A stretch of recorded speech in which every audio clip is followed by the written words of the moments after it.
Je ne suis pas du tout l'antéchrist de service.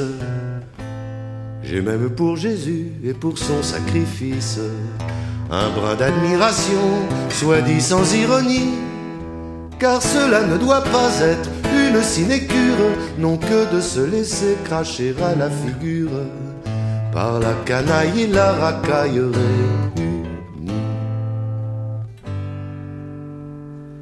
Bien sûr, il est normal que la foule révère ce héros qui jadis partit pour aller faire l'alpiniste avant l'heure en haut du Golgotha, en portant sur l'épaule une croix accablante, en méprisant l'insulte et le remonte-pente, et sans aucun bravo qui le réconforta.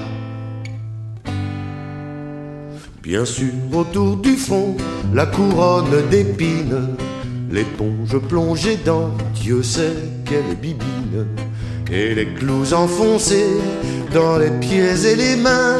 C'est très inconfortable et ça vous tarabuste, même si l'on est brave et si l'on est robuste, et si le paradis est au bout du chemin.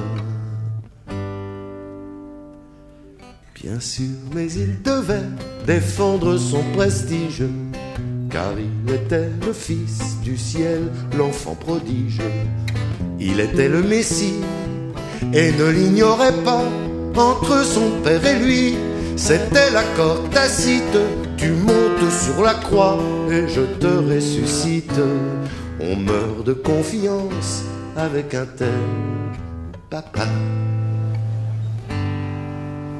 Il a donné sa vie, sans doute, mais son zèle avait une portée quasi universelle qui rendait le supplice un peu moins douloureux.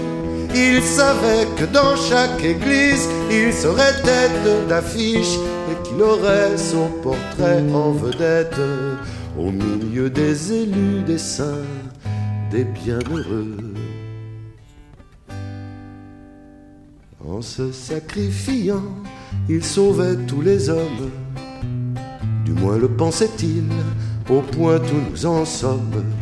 On peut considérer qu'il s'est fichu dedans. Le jeu, si j'ose dire, en valait la chandelle. Bon nombre de chrétiens et même d'infidèles, pour un but aussi noble, en aurait fait autant.